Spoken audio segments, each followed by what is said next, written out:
आगे चलते हैं जी। Simple sentence. सिंपल सेंटेंस का मतलब क्या है कि जो सिंपल है, जिसमें एक ही क्लॉज है। Number one. नंबर वन एक क्लॉज है, सिर्फ एक ही क्लॉज है, और उसके साथ शर्त है कि वो क्लॉज भी इंडिपेंडेंट है। इसका मतलब वो अपना मीनिंग भी दे रही है। सिंपल सेंटेंस है। The dog barked. एक सेंटेंस है, एक क्लॉज है, एक सब्जेक्ट है, और एक वर्ब है। जरूरी नहीं कि इसमें सिर्फ सब्जेक्ट और वर्ब ही हो। सिंपल का मतलब ये नहीं है, इसको बढ़ा सकते हैं, जितना मर्जी बढ़ा लो, लेकिन क्लॉज एक रहनी चाहिए और एक ही इंडिपेंडेंट होनी चाहिए वो भी। ठीक है। नेक्स्ट देखते हैं कंपाउंड सेंटेंस। ये क्या होता है कि इसमें नंबर वन, इसमें शर्त है कि इंडिपेंडेंट क्लॉज हो और दो कम से कम दो क्लॉजेस हो। नंबर वन दो क्लॉजेस हो, दो कम से कम। नंबर दो इसकी शर्त है कि वो दोनों क्लॉज इंडिपेंडेंट हो। नंबर तीन इसकी शर्त है कि कोऑर्डिनेटिंग कंजंक्शन से वो जुड़ी हुई है। अगर ये तीन शर्त पूरी होंगी तो वो कंपाउंड सेंटेंस बन जाएगा। ध्यान से देखें। द डॉग बार्क्ड, एक क्लॉज, और वो कौन सी है, इंडिपेंडेंट है। द कैट हिस्ड, ये भी इंडिपेंडेंट क्लॉज है। ठीक है। दो क्लॉजेज हो गई, दोनों इंडिपेंडेंट है, दो शर्तें हो गई कंप्लीट। एक क्या है कि कंजंक्शन होनी चाहिए, और कंजंक्शन भी कौन सी, कोऑर्डिनेटिंग कंजंक्शन। अभी हमने फैन बॉयज वाली सारी पढ़ी है ना, उसमें एंड ज्यादातर यूज होता है, वो कोऑर्डिनेटिंग कंजंक्शन है। तो ये कंपाउंड सेंटेंस बन गया। अब हम पढ़ते हैं कॉम्प्लेक्स सेंटेंस। उसकी शर्त है उसमें भी क्लॉज दो से ज्यादा हो, लेकिन इसमें क्या है कि एक इंडिपेंडेंट क्लॉज हो, एक डिपेंडेंट हो, और तीसरी शर्त यह है कि सबऑर्डिनेटिंग कंजंक्शन से जुड़ी हुई हो। अगर ये शर्त मीट होती है तो वो सेंटेंस कॉम्प्लेक्स हो जाएगा। आपके पेपर में क्वेश्चन आएगा कि सेंटेंस आ जाएगा और बताओ कि ये कौन सा सेंटेंस है, ये सिंपल है, कंपाउंड है, कॉम्प्लेक्स है। तो आप देखोगे, सबसे पहले आपने देखना है, सबसे पहले बस ये देखो ये कि भाई इसमें कंजंक्शन कौन सी है। आप सिंपल में तो कंजंक्शन ही नहीं होगी, कंपाउंड में होगी तो फैन बॉयज वाली कोऑर्डिनेटिंग कंजंक्शन होगी, और अगर कॉम्प्लेक्स होगा तो सबऑर्डिनेटिंग कंजंक्शन होगी। पहचान लोगे कि नहीं। वेरी सिंपल है, जाना ही कंजंक्शन पे जाके। सिंपल, कंपाउंड, कॉम्प्लेक्स में अगर सिंपल सेंटेंस होगा तो नो कंजंक्शन, कंपाउंड सेंटेंस होगा तो कोऑर्डिनेटिंग कंजंक्शन, कॉम्प्लेक्स सेंटेंस होगा तो सबऑर्डिनेटिंग कंजंक्शन। समझ आई गई, ऊपर से गई। Yes sir. चलो example. Because it was raining the dog stayed inside. Because आ गया इसमें। Because it was raining the dog stayed inside. अब तो इसका फार्मूला बना लेते हैं। कॉम्बिनेशन ऑफ क्लॉज, तो एक इंडिपेंडेंट क्लॉज हो, दूसरी भी इंडिपेंडेंट क्लॉज हो, जुड़ी हुई कैसे हो, कोऑर्डिनेटिंग कंजंक्शन से। तो क्या बन जाएगा जनाब, हमारे पास कंपाउंड सेंटेंस बन जाएगा। इसी तरह एक तरफ इंडिपेंडेंट क्लॉज हो, दूसरी तरफ डिपेंडेंट क्लॉज हो, दरमियान में सबऑर्डिनेटिंग कंजंक्शन हो, तो हमारे पास सेंटेंस कौन सा आ जाएगा, complex sentence. Very simple. Ahmad does nothing. Ahmad करता ही कुछ नहीं। Ahmad wife is a lawyer. Ahmad की वाइफ जो है वो लॉयर है। हाँ भाई, कोऑर्डिनेटिंग कंजंक्शन आ गया। क्या है sentence, compound, coordinating conjunction. I saw a boy who was wearing jeans shirt. Who subordinating conjunction है, सेंटेंस क्या बन गया, कॉम्प्लेक्स। ठीक है। ये भी दोबारा हमने देख लिया। चलें जल्दी जल्दी क्विज बताने आपने। जो बोल के बता सकता है बोल के बताए, वरना चैट में बताना है, टाइम नहीं लगाना। When the teacher arrived the students kept quiet. Simple, compound या कॉम्प्लेक्स, सिंपल, कंपाउंड या complex, complex. Complex. Complex. Complex, very good. I was feeling tired so I went to bed early. Simple, compound, complex, compound. Compound. Compound, very good. हाँ भी वाक्य को समझ आई है। ठीक है। Next, he is very talented yet he remains humble. हाँ भाई, simple, compound, complex, compound. Compound. Compound. Compound. Complex नहीं होगा? He is very talented, yet he remains humble. ये कम्प्लेक्स नहीं होगा?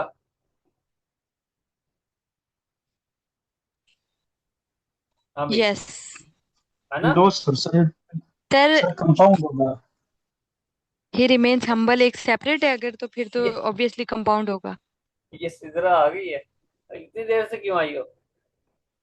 सर मैं अभी सुन रही थी आपको। मुझे सुन रही थी, देर से क्यों आई हो? सर मैं खाना खा रही थी। ये देखो, ये पनिश पनिश वाली बात है। खाना खा रही थी तो खाना खाते हुए क्लास ली जा सकती है।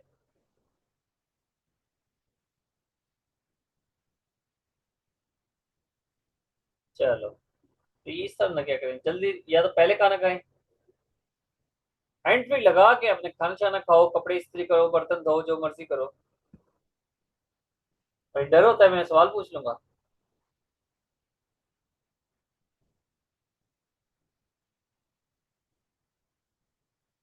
चलो, अच्छा भाई, मुझे नहीं पता, मुझे नहीं पता, कौन बताएगा? मैं अभी सवाल कर रहा हूँ आपसे।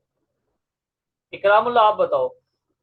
मुझे नहीं पता कि भाई ये जो येट है, ये कोऑर्डिनेटिंग कंजंक्शन है कि सबऑर्डिनेटिंग है, मुझे नहीं पता। अब मुझे फिर सेंटेंस का कैसे पता लगेगा कि कम्प्लेक्स है कि कंपाउंड है? इकरामुल्लाह आप बताओ। बड़ा मासूमाना सवाल है। देखें, अगर कोऑर्डिनेटिंग कंजंक्शन आती है तो कंपाउंड सेंटेंस होगा, सबऑर्डिनेटिंग आती है तो कॉम्प्लेक्स होगा। मुझे पता ही नहीं है कि येट कंपाउंड है कि कॉम्प्लेक्स। अब मैं तो फंस गया पेपर में, मेरा तो नंबर गया एक। मुझे नहीं पता कि येट कोऑर्डिनेटिंग है कि सबऑर्डिनेटिंग है। मैं कैसे पहचानूं कि कंपाउंड है कि कॉम्प्लेक्स है? इकरामुल्लाह जल्दी बताओ।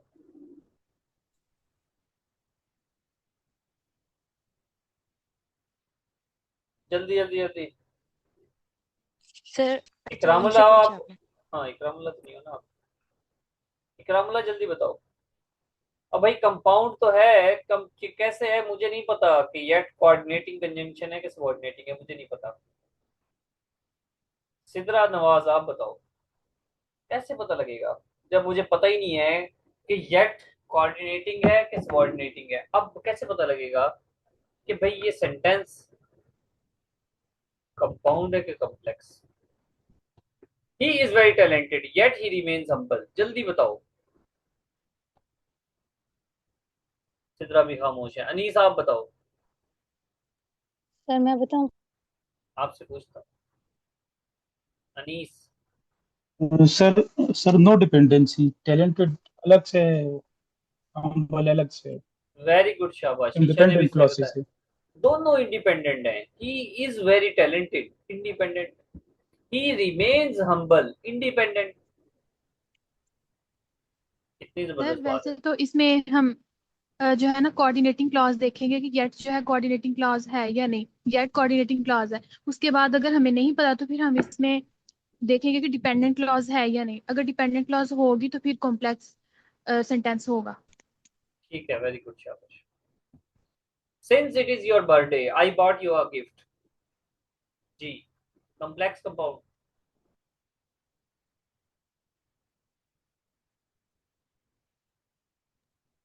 कॉम्प्लेक्स। कॉम्प्लेक्स, ठीक है। If you work hard you will succeed, complex compound? Complex. Complex, very good.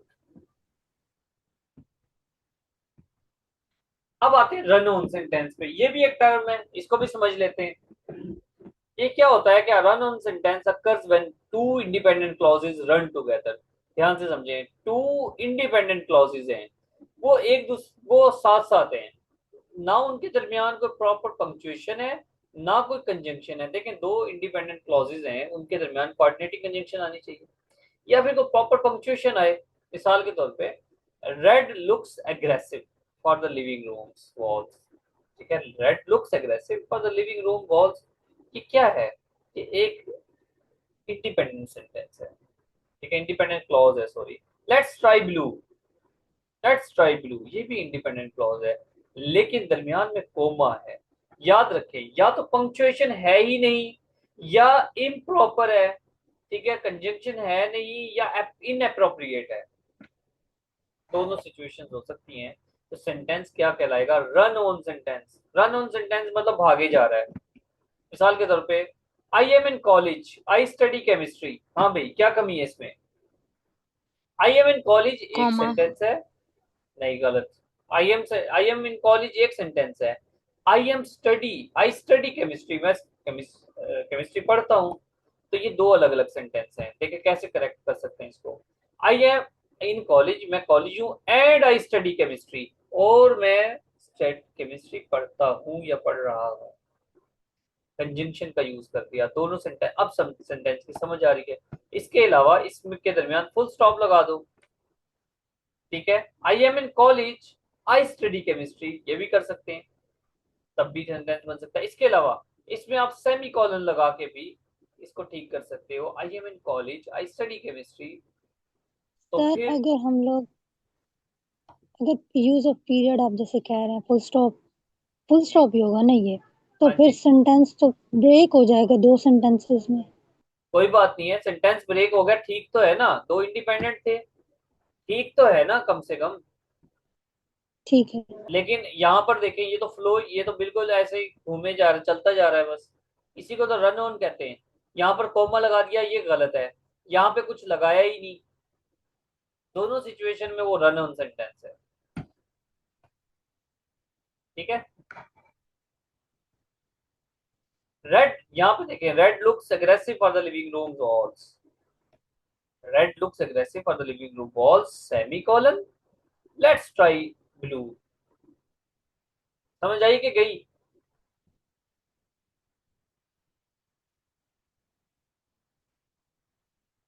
Yes sir got it. Interjection.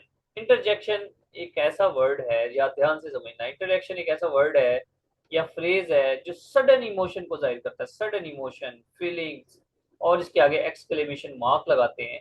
और ये एक ऐसा ग्रामेटिकली, ग्रामर का एक ऐसा पोर्शन है, ध्यान से समझें, इसको लिख लें कि ये एक वर्ड का एक सेंटेंस भी हो सकता है, एक वर्ड का एक सेंटेंस भी हो सकता है। इस तरह डिफरेंट इमोशंस में ये डिफरेंट इंटरजेक्शन यूज होते हैं। सरप्राइज के लिए वाओ, हैप्पीनेस के लिए ये, पेन के लिए आउच, ग्रीटिंग्स के लिए हे, थिंकी के लिए ये एक सेंटेंस है, ध्यान से समझना। हे, हाउ का देखें एच बड़ा है, हाउ आर यू डूइंग, क्या चल रहा है आजकल। तो ये दो सेंटेंस हैं, दोबारा समझ लें, ये दो सेंटेंस है। आउच एक सेंटेंस है, दैट हर्ट तकलीफ होती है, ये दूसरा सेंटेंस है। क्लियर होगी बात? अब आते हैं हम यहाँ पे, यहाँ ये क्लियर है। नंबर वन, ये इमोशंस के लिए और फीलिंग्स के लिए है। नंबर टू, ये एक वर्ड का एक सेंटेंस हो सकता है। और नंबर तीन, इसके आगे साइन ऑफ एक्सक्लेमेशन आएगा। क्लियर होगी बात? Yes sir. चलो, अब हम कुछ और टर्मिनोलॉजीज देखते हैं। पर्सोनिफिकेशन, ठीक है। पर्सोनिफिकेशन क्या है? कुछ इमेजिनेशन कर ली, ठीक है, मतलब एक ह्यूमन क्वालिटी है, एक ह्यूमन क्वालिटी है लेकिन नॉन ह्यूमंस को दे दी वो। मिसाल के तौर पे हम कहें कि फूल रक्स कर रहे हैं, मिसाल के तौर पे फूल रक्स कर रहे हैं, हवा सरगोशी कर रही है, विस्परिंग। हवा, अब हवा क्या सरगोशी करनी है हवा ने? वो ह्यूमन करेक्टर है। तो अगर ह्यूमन करेक्टर दे दें किसी नॉन ह्यूमन को, तो उसको पर्सोनिफिकेशन कहते हैं, ठीक है। For example, the wind whispered secrets in my year, हवा मेरे कान में कोई राज कह गई है, सरगोशी कर गई है। तो विंड को सरगोशी के साथ जो जोड़ा है, सरगोशी करना विंड का काम ही नहीं है। तो flowers danced on the plants, flowers danced on the plants. फूल कभी डांस तो नहीं करते, वो तो हिलते हैं जैसे। डांसिंग जो है वो ह्यूमन करेक्टर है। सिमाइल, इसको सिमाइल कहेंगे ना। अब इसी तरह इसकी क्या प्रोनाउंसिएशन होगी? It's simile. Simile, yes, it's simile. ये सिमिली है। ठीक है, सिमिली क्या है? Comparison between two things using the word like और एज। अब उसमें हमने कहा कि वो उसकी तरह है। ठीक है, उसकी तरह है। ठीक है, उसके जैसा है। 100% नहीं, यानी कि वो शेर की तरह बहादुर है। वो शेर नहीं है, शेर की तरह बहादुर है। अगर हम लाइक और एज का यूज करके कोई करेक्टराइजेशन करें किसी की, किसी भी चीज की, किसी इंसान की, शख्स की, तो हम उसको कहते हैं simile. Sweet as honey bee. ठीक है, स्वीट, शहद की तरह मीठा, शेर की तरह धाड़ने वाला, रोर लाइक अ लाइन। कोई आदमी धाड़ो, शेर की तरह धाड़ता है। ठीक है, the pizza was hot like the sun. सूरज की तरह गर्म है, वैसे कह देते हैं music. She swam as fast as fish. मछली की तरह तैरता है। कोई बंदा है, तैरता है। ठीक है, वो कहते हैं मछली की तरह तेज तैरता है। माई टीचर इज स्वीट, ये सिंपल सेंटेंस है। माई टीचर इज स्वीट, अगर वो यहां तक कहे तो सिंपल है। लेकिन अगर आपने कह दिया कि my teacher as sweet as honey, शहद की तरह मीठा है, तो फिर आप क्या कहोगे? ये क्या यूज किया आपने? सिमिली का यूज किया। ठीक है, सिमिली। नेक्स्ट है जी सर। मेटाफर। मेटाफर, मेटाफर क्या होता है कि आपने उसको वही बना दिया बिल्कुल। आप विदाउट लाइक और एज कुछ नहीं कहते, आप कहते हो वो शेर है, वो गिदड़ है, वो तो चांद है। ठीक है, इस तरह। Life is a dream, life को आपने ख्वाब ही बना दिया। कोई कंपैरिजन नहीं है, अलग अलग चीजें हैं दोनों, लेकिन हमने डायरेक्ट ही कह दिया लाइफ में। She is a shining star. She is, अब शी जो है वो एक फीमेल है। अब फीमेल का स्टार से फिजिकली कोई ताल्लुक नहीं है, लेकिन उसने कह दिया वो स्टार है, बस कहने को कह दिया। तो जो वो कहता है इसको हम कहते हैं मेटाफर। मेटाफर का यूज है। लास्ट है हाइपरबोल। हाइपरबोल मतलब किसी बात को इतना ज्यादा एग्जेजरेट कर देना, बढ़ा देना। ठीक है, जो लिटरली वैसे पॉसिबल नहीं है। ठीक है, her smile was a mile wide. उसकी मुस्कुराहट तो ऐसे ही जैसे कोई 1 मील तक जाती हो। I have told you a millions time, मैंने तो तुम्हें 10 लाख मरतबा बताई है बात। ठीक है, ये आप लोगों के घर में आपकी अम्मियां कहती रहती होंगी। ठीक है, 100 मरतबा मैं कह चुकी हूँ ये बर्तन उठा के उधर रख दो। ठीक है, लेकिन ये निमरा है कि कहती है नहीं, मैंने तो असिस्टेंट इलेक्शन कमीशन की तैयारी कर रही हूँ, मैंने काम करके काम शाम नहीं करने। ठीक है, मैं तैयारियां करनी सर है। We can also pronounce hyperbole इसे। ये तो बड़ी खतरनाक प्रोनाउंसिएशन है, तो आने की भी नहीं हमें। दोबारा बोलो। It's hyperbole. Hyperbole. Hyper sir, मतलब ठीक है, इसके ये भी बोल सकते हैं आप, hyperbole. Hyperbole. Hyperbole, Bajrang Bali.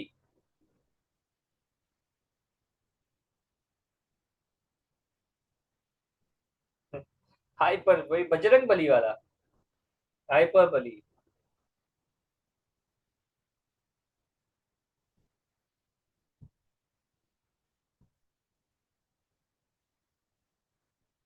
लो, अनीस, देखो अनीस का जला हुआ सेंटेंस है।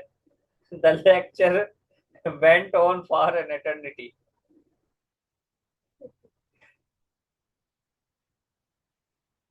चलो ग्रामर आज एंड करनी है, तो ये पढ़ना है, जरूरी है।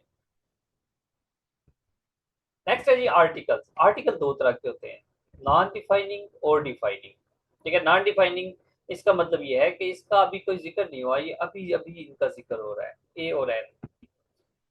N umbrella, an umbrella, A E I O U के साथ हम एन लगाते हैं। एन ऑनेस्ट, सॉरी, ये तो एच, एच के साथ तो ए आएगा ना। नो सर, जैसे वर्ड है ना ओनर, तो हाँ, प्रोनाउंस प्रोनाउंस करते वक्त ना अलिफ हमजा इस तरह की आवाज निकाले ना, तो उसके साथ एन एन लगाएंगे। अच्छा। एमबीबीएस, अब एम वर्ड है, हम्म, एम अलिफ हमजा की आवाज निकाल रहा है ना, तो इसीलिए उसके साथ एन लगाया। क्या एन बात एफ है। A F. ठीक है, बचपन में हम फार्मूला पढ़ते आए हैं कि A E I O U, ठीक है, जो वॉवल हैं उनके साथ हम एन लगाते हैं, बाकी सबके साथ ए लगाते हैं। याद रखना कि सिर्फ ये नहीं, A E I O U नहीं, जो उनकी तरह साउंड भी देने लगे उसके साथ भी हम एन लगाते हैं। ठीक है, सिंपल वर्ड में अगर उर्दू में देखें तो अलिफ और आई, इन दो की जो साउंड है, अगर कोई भी वर्ड इंग्लिश में इनकी साउंड दे रहा हो तो उसके साथ हम एन लगाएंगे। ऑनेस्ट देखें, ऑनेस्ट, अलिफ या अली मद्दा, ऑनेस्ट इस तरह से बनेगा, अलिफ मद्दा की साउंड दे रहा है, ऑनेस्ट। अम्ब्रेला, अम्ब्रेला, अलिफ मीम बी वगैरह वगैरह, अम्ब्रेला इस तरह बनेगा ना, अलिफ की साउंड दे रहा है, एन लगाओ। यू, इसी वजह से एन लगाया। अब एन एम में एम एम को लिखें, अलिफ, ये मीम, अलिफ की आ गई ना साउंड, भूलेगा तो नहीं। सर बी, जैसे हम आर यूनिवर्सिटी तो नहीं कह सकते ना? हाँ ओ, जी, एन नहीं कह सकते, an university. An university, university, European, वो तो हाँ ई से बनता है ना European, a European, European, European, ठीक है। यूनियन, यूनियन के साथ भी ए लगाओ। ये भी क्लियर हो गया जी। नॉन डिफाइनिंग आर्टिकल के रूल्स भी पढ़ेंगे थोड़े थोड़े से। क्या है जी, किसके साथ आता है? The poor, the rich, the blind, the deaf, ठीक है। याद रखना जब भी हम द लगा देंगे ना पुअर के साथ, इसका मतलब प्लूरल होगा, ये पुअर्स नहीं होने की जरूरत। द पुअर का मतलब पूरी दुनिया में जितने भी गरीब हैं, द रिच मतलब पूरी दुनिया में जितने भी अमीर हैं, द ब्लाइंड मतलब पूरी दुनिया के जितने भी ब्लाइंड हैं उनकी बात हो रही है। इसके साथ हमें एस लगाने की जरूरत नहीं है, द प्लूरल भी बना देता है वर्ड्स को। The riches should help the poor, ये गलत है, द रिचेस करने की जरूरत ही नहीं है। द अगर आ गया तो आप सिंपल करें the rich, the rich should help the poor, ये पूरी नस्ल को, मिसाल के तौर डॉग की बात आ जाए तो डॉग, तो मतलब पूरे जितने डॉग की नस्ल है सबकी बात होती है। जिससे पहले आगाही हो, ये हम कल भी बात कर चुके हैं। द नॉवल, वो वाला novel, I have just finish, जिसको मैंने अभी खत्म किया है, इज वेरी इंटरेस्टिंग। ये बेसिकली ये फ्रेज नहीं है, दो तरफ कोमा आ जाए तो फ्रेज बन जाता है। बताइए कौन सी फ्रेज है?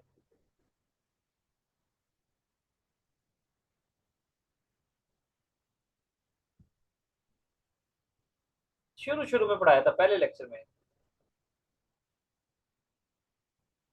बताइए जल्दी, कौन सी फ्रेज है? पॉजिटिव फ्रेज है, ये पॉजिटिव फ्रेज है। ऑल एंड बोथ के साथ भी द नेसेसरी होता है। किस तरह से?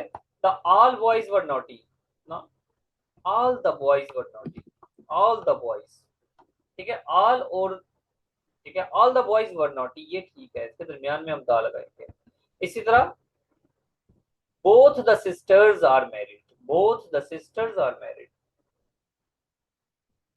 फिर मौसीकी के अलावा द पियानो के साथ द आना चाहिए, ठीक है। जो आसमान जमीन वगैरह में जो इस तरह के बड़े आइटम, अर्थ के साथ, स्काई के साथ दा लगाएं, साउथ पोल के साथ दा लगाएं। फिर सिनेमा और थिएटर के साथ भी दा लगाएं, the cinema, the picture, the movie, theatre, circus वगैरह के साथ दा लगाएं। Correlational pairs, correlational pair, so that, may और can. Some people watch films in Ramzan so that they may kill time. जब आप सो दैट लगा देते हो तो आगे मे या कैन का इस्तेमाल करें, ठीक है। सो ये नहीं कि द डू डज का इस्तेमाल ना करें, मे या कैन का इस्तेमाल करें। Some people watch films in Ramzan so that they may kill time. Although और येट के साथ देखें, वैसे तो जहां आल्दो आ जाए तो येट लगाने की भी जरूरत नहीं है, लेकिन अगर आप बट लगाते हो तो बिल्कुल गलत है। आल्दो के साथ कभी बट ना लगाओ। Aldous he was injured, he was not crying, but ना लगाओ, कभी भी बट ना लगाओ, आल्दो के साथ कभी बट ना लगाओ। इन चीजों को देखो, पिक कर लेना, पकड़ लेना इनको, ग्रामर के इन रूल्स को। आप ऐसे लिखोगे तो आपकी बहुत ज्यादा इसलाह हो गया, आपके सेंटेंस अच्छे हो गए। Although he was injured, he was not crying. Although जहां आ जाता है आपको बट लगाना गैर जरूरी है, गलत है। हाँ येट अगर लगाना चाहो तो लगा दो, ही वॉज नॉट क्राइंग बस। एज, एज के बाद कभी सो इस्तेमाल ना करो। As she is poor, just कहो शी इज ऑनेस्ट, सो ना लगाओ। As she is poor she is dishonest, ये करेक्ट है, सो ना लगाए। He is as smart as, उसके बाद और सब्जेक्टिव फॉर्म आती है, ऑब्जेक्टिव फॉर्म नहीं आती। एज स्मार्ट एज के बाद सब्जेक्टिव फॉर्म आती है, ठीक है। चाहे कोई भी प्रोनाउन है उसके सब्जेक्टिव फॉर्म आएगी, एज, एज और एज के बाद, एज स्मार्ट एज के बाद। हाँ जी, इधर Ali are I dash going to Lahore, subject verb agreement. जल्दी नहीं बताएं, कोई बोल के बता सकता है जो।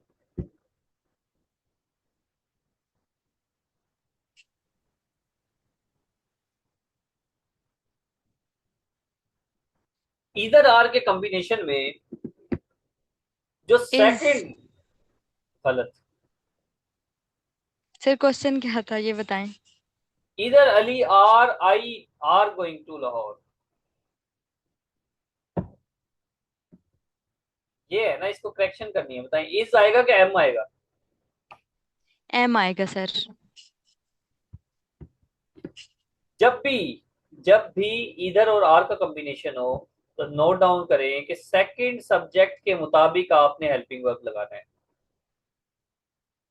सेकंड सब्जेक्ट के बाद I am going to Lahore, Ali as well as I am going to Lahore. जब एज वेल एज आ जाए तो आपने अब फर्स्ट के मुताबिक लगाना है, फर्स्ट के मुताबिक आपने हेल्पिंग वर्ब लगाना है।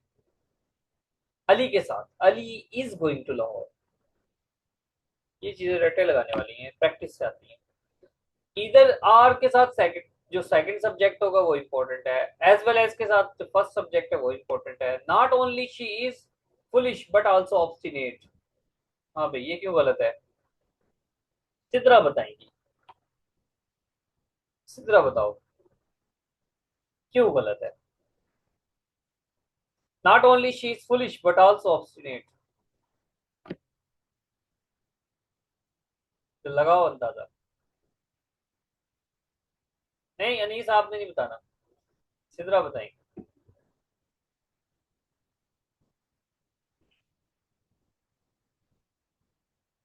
सिद्रा अंदाजा लगाओ, खाना शाना खा के बैठी हो।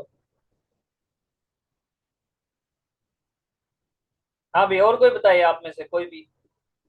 सर ये she is not only foolish but also obstinate, नहीं ऑब्स्टिनेट ऐसे आएगा। नहीं ऐसा नहीं होगा।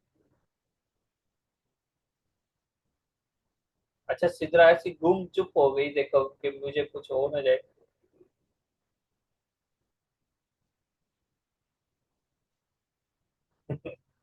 देखो जी, अब याद रहेगा आपको, हमेशा जब नॉट ओनली का एक्सप्रेशन आए तो सब्जेक्ट के पीछे हेल्पिंग वर्ब आएगा।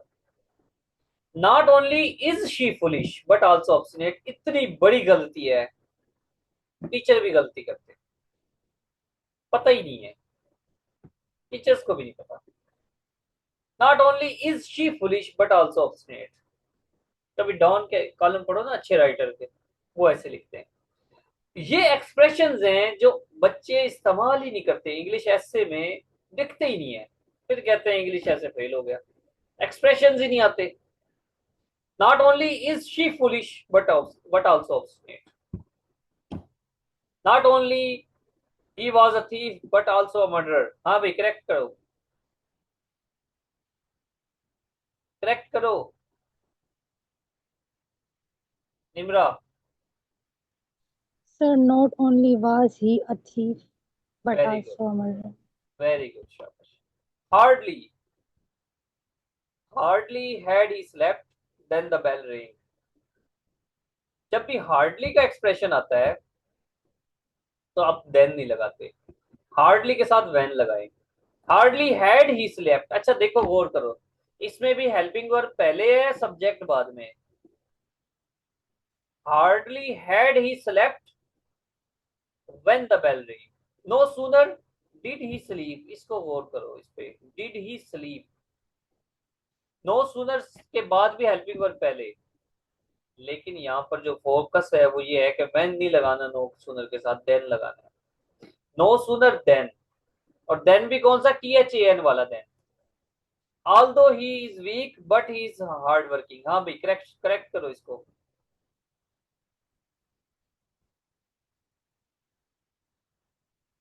करेक्ट करो इसको जल्दी Isha.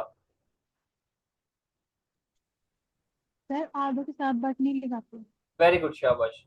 although he is weak he is hard working, 3 and 3 makes 6, दो है, 3 and 3 जब दो हो गए तो फिर s का इजाफा क्यों करना है, सिंपल करो, 3 and 3 make 6। Asif and Faisal go to school, goes to school तो नहीं होता ना, दो बंदे जा रहे हैं गो, नो सूनर इसके फौरन बाद हेल्पिंग वर्ब लगेगा, ठीक है ये बात हो गई है। No sooner had he arrived then, no sooner did she see the thief, did she see the thief, not only but also के साथ भी पहले, not only does he like but also wants to marry her, unless you can not be happy unless you do not marry her, unless के अंदर खुद negativity है तो आगे नॉट ना लगाओ, you can not be happy unless you Mary her, unless you marry her, जब तक तुम उससे शादी नहीं करोगे खुश ही नहीं हो सकते तुम। Conditional sentence, cause and effect same होता है जी, जीरो कंडीशनल कहता है जो कॉज होता है उसी तरह का इफेक्ट होगा, कैसे, if you throw ball in the air it comes back down, हमेशा यही होता है जब भी आप बॉल ऊपर फेंकते हो उससे नीचे ही आनी है, जीरो कंडीशनल ये कहता है if you throw ball in the air it comes back down, ये जीरो कंडीशनल है, यानी कि कोई कंडीशन है ही नहीं, होना ही वो रिजल्ट वही आएगा। फर्स्ट कंडीशन क्या होती है कि डे टू डे कंडीशन है, मिसाल के तौर पे आई शैल कम इफ ही कम्स, मैं तब आऊंगा जब वो आएगा, if I see him I will call you, अगर मैं उसको देखूंगा तो तुम्हें कॉल करूंगा। अब इसमें क्या है, एक तरफ प्रेजेंट इंडेफिनेट होता है और दूसरी तरफ फ्यूचर इंडेफिनेट होता है, बस ये चीज आपने नोट करनी है, फर्स्ट फॉर्म के साथ आता है और प्रेजेंट इंडेफिनेट और फ्यूचर इंडेफिनेट दोनों आते हैं।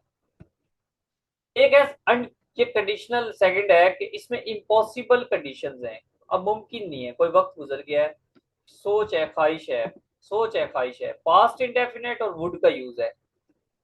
इफ आई मेट हिम, अगर मैं उससे मिलता, I would take him for a dinner, मैं उसको डिनर पे ले जाता, ठीक है, किसके लिए ख्वाहिश कर रहे हैं जी,